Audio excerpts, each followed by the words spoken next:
Bab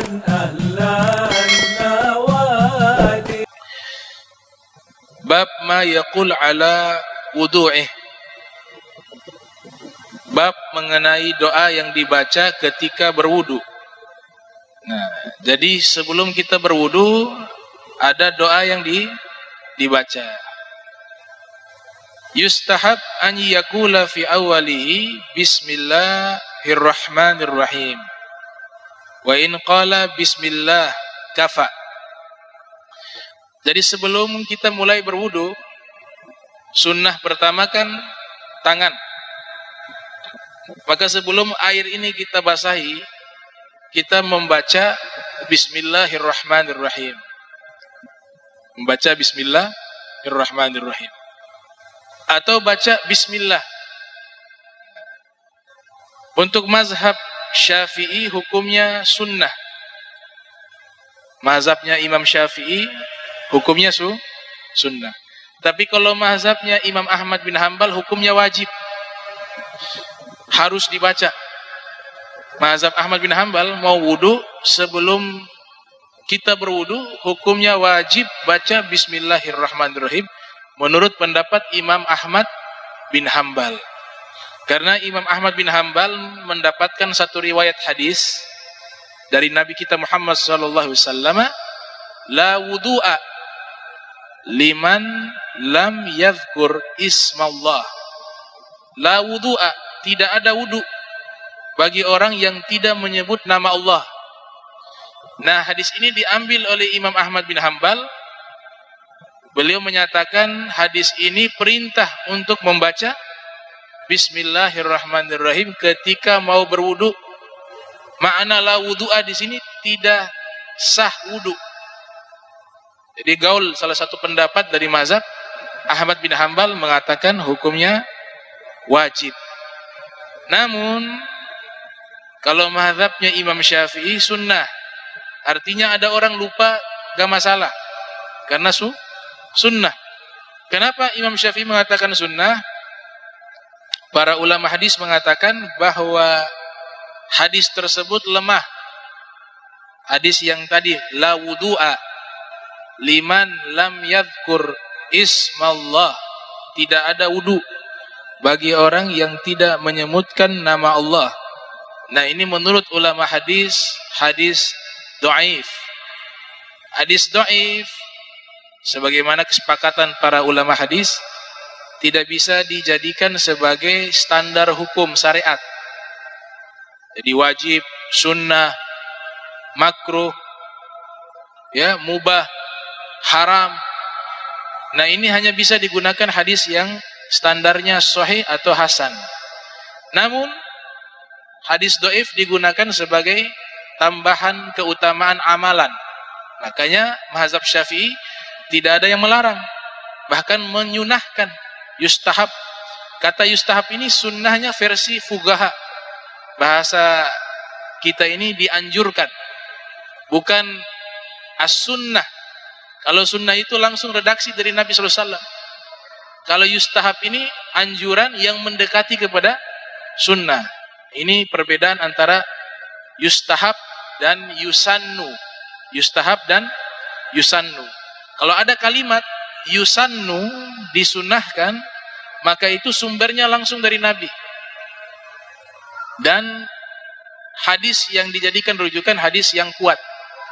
Tapi kalau yustahab, di sini ada ijtihadnya para ahli hadis menganggap bahwa ini sunnah.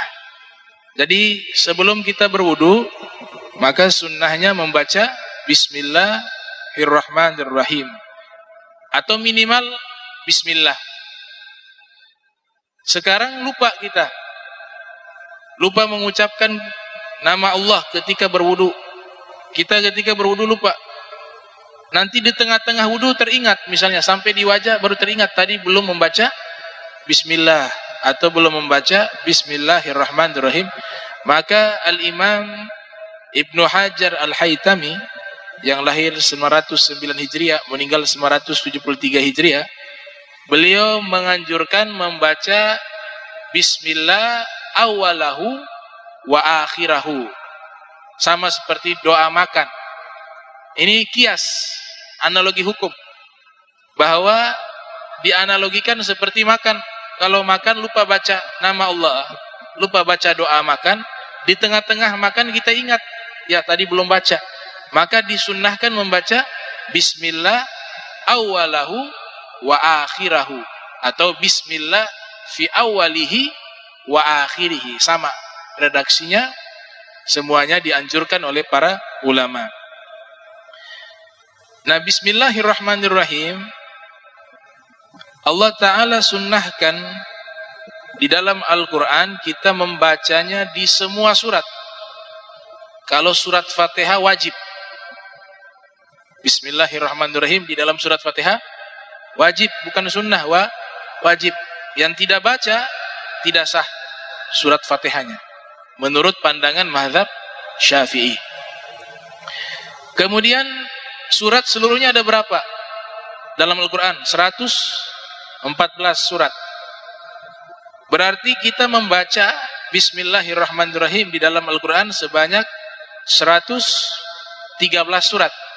Karena ada satu surat tidak dianjurkan baca bismillahirrahmanirrahim di awal, yaitu surat At-Taubah. Berarti kita dianjurkan membaca bismillahirrahmanirrahim sebanyak 113 kali di dalam Al-Quran. Yang satunya wajib, yaitu surat Al-Fatihah. Kalau di dalam Al-Quran jelas, sebelum memulai bacaan kita baca bismillahirrahmanirrahim. Kalau di dalam hadis ada juga. Dalam hadis itu namanya hadis musalsah awaliyah.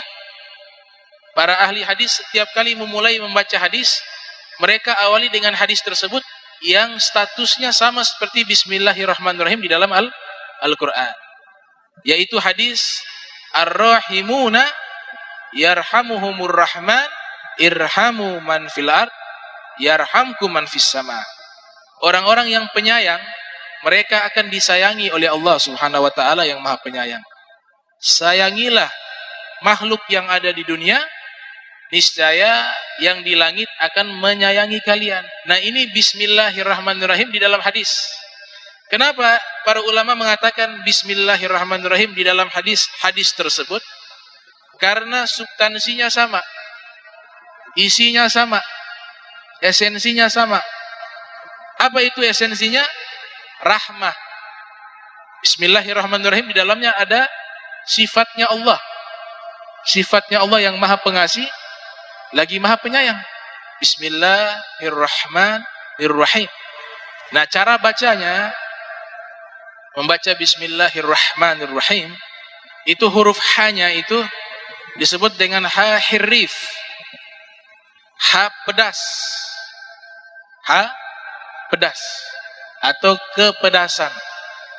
Kita kalau makan sesuatu yang pedas, biasanya kita mengeluarkan suara. Nah, huruf yang keluar di dalam membaca bismillahirrahmanirrahim itu sama seperti keluarnya pedas. Maka kalau keluar dari makharijul huruf seperti itu, para ulama mengatakan dia belum fasih. Maka cara bacanya itu adalah bismillahirrahmanirrahim. Ha. Bukan bismillahirrahmanirrahim, tidak. Bismillahirrahmanirrahim. Ada ha. Nah, itu namanya ha hirrif. Jadi dalam hadis, irhamu, sayangilah, sama seperti bismillahirrahmanirrahim, dengan menyebut nama Allah yang Maha Pengasih lagi Maha Penyayang. Nah, itu namanya bismillahirrahmanirrahim di dalam hadis. Ar-Rahimuna yarhamuhum ar-Rahman irhamu man fil ard yarhamkum man fis sama. Orang-orang yang memiliki kasih sayang, mereka akan disayangi oleh Allah yang Maha Penyayang. Sayangilah seluruh makhluk yang ada di bumi, niscaya yang di langit. Makna di langit adalah sumu, yang pangkatnya tinggi, Allah. Maknanya Allah akan sayangi hamba yang penyayang. Allah akan cintai hamba yang penyayang. Man la yarham la yurham. Satu riwayat dikatakan, man la yarham la yurham. Orang yang tidak punya kasih sayang, maka dia tidak akan mendapatkan kasih sayangnya Allah Subhanahu wa taala. Maka hadis ini sangat penting, substansi daripada ajaran Nabi Muhammad SAW. Rahmah. Bahasa lainnya adalah rahmah. Artinya kasih sayang. Rahima yarhamu rahmah. Kata kerjanya rahimah. Rahimah artinya menyayangi, yarhamu sedang menyayangi, rahmah kasih sayang.